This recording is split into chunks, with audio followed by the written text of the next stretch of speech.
कि अगर उनकी सरकार बनेगी तो 200 यूनिट बिजली फ्री कर देंगे। वो कोई रात को स्वप्न देखता है, तेजस्वी जी दिने को स्वप्न देख रहे हैं, तो स्वप्न देखने में क्या मना है, देखते रहे वो।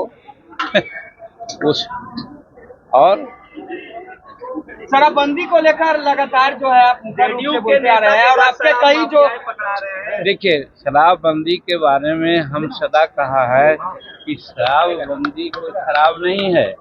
हम लोग सब मिलकर के शराबबंदी का प्रस्ताव बिहार में लिया था, तो हम उसको खराब कैसे कहेंगे।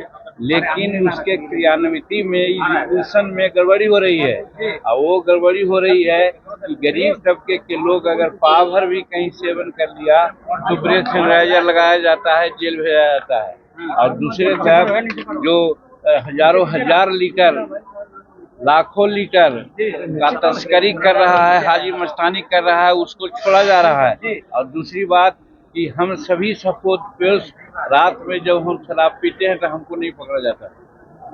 बात साफ है, ऐसा नहीं होना चाहिए, दुरंगनी नीति है। इसीलिए नीतीश कुमार जी को कई एक बार कहा और धन्यवाद देते हैं कि वो तीसरी समीक्षा भी किए थे। हम अब कहना चाहते हैं नीतीश कुमार जी रियलिस्टिक आदमी हैं, वो चौथी समीक्षा करें और देखें कि इसमें गरीब लोग कितने प्रताड़ित हैं। 4 लाख 5 लाख के आसपास हमारे गरीब तबके के लोग ही विभिन्न प्रकार के केस मुकदमा में इन्वॉल्व हैं, जेल में हैं। तो ऐसा तो नहीं होना चाहिए। क्या संशोधन होना चाहिए इसमें सर? हम क्या संशोधन? अरे भैया, हम तो आपसे कहा कि तीसरी समीक्षा उन्होंने की थी, अगेन समीक्षा करने की जरूरत है। राहुल गांधी बयान पर किस तरफ देख रहे हैं? राहुल गांधी तो देशद्रोही काम कर रहे हैं। हम घर के भेदिया लंका डाही की बात यहाँ पर आती है, तो हमारे घर में बहुत तरह की बातें हो सकती है। अच्छी बातों को कहना चाहिए जा करके।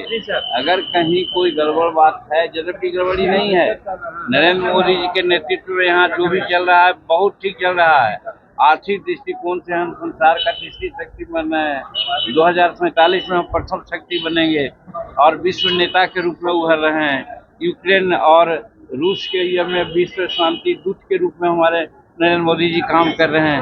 ये सब बात की चर्चा उनको करना चाहिए, तो वो करते हैं। दूसरी तरह की बात, मेरा कहने का मतलब है कि देश के खिलाफ बाहर जाकर के कहना बहुत अनर्थ है, देशद्रोही कार्यक्रम है, उन पर कार्रवाई होनी चाहिए। ममता